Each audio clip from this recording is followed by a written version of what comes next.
In closing, been married for 4 years, 39 years old. We have a beautiful little girl who just turned 6 months old. And before we had that beautiful little girl, about a year before, we thought we were gonna have a baby and we had a miscarriage. And I don't tell you that to garner sympathy or make anyone sad or bring the room down, Cleveland. I only tell you I had a miscarriage because I have a microphone. And we don't talk about these things.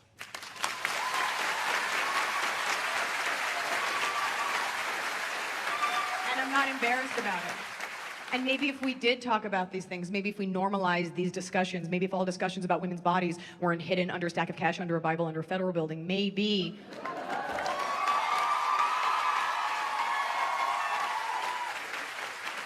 If this happens to you, because it happens to 3 out of every 10 women, it's not that it would take the sting out of it, but you would know you're a part of a large group, you did nothing wrong, you're not weird, you're not bad, you certainly shouldn't be prosecuted for it.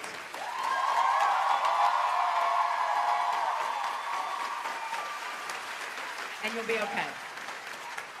But it wasn't until I got pregnant that first time that I became personally in tune with how often women are asked about children. Prior to that, no one had ever asked me about children because I'm a stand-up comic. Well, you'll just die in a clown suit somewhere on a regional flight, won't you? But I realized how often people ask women about this. I didn't get that before. Right now, it's totally normal and innocuous to ask a woman, do you have kids?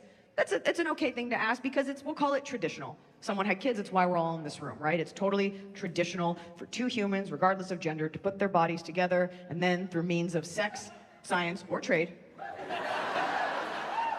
acquire smaller humans that they then put in their home and then subsequently put to work. Okay. That's what's done. It's a little less traditional to be like, we're in a throuple and this is our tortoise, but okay.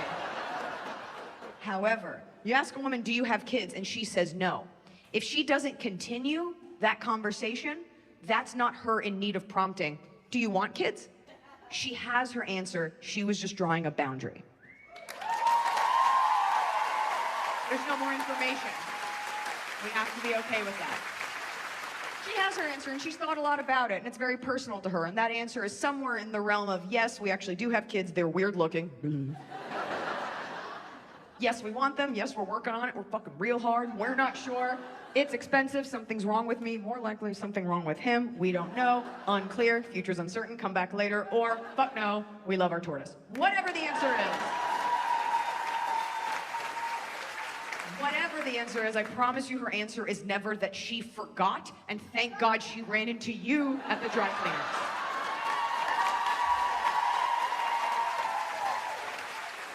Because, Cleveland, I think it speaks to the constant conversations about women, rarely to our betterment, often to our detriment, and the misinformation and disinformation about vaginas, okay? Just remember, there's a lot of people making a lot of money off of you feeling bad about what's normal about you, okay? We don't even have to make this political. We already did. But we can keep this social. We'll keep it in pop culture, right? We'll talk about all the things that we hear about this idea that she's got to keep it tight, right? A loose woman, you got to keep it tight. Let's put this to rest. 'Tis tight.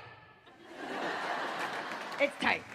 I understand if she's had several children, it may not be that tight, but chances are, if she's had several children, a tight vagina ain't at the top of her priority list, okay?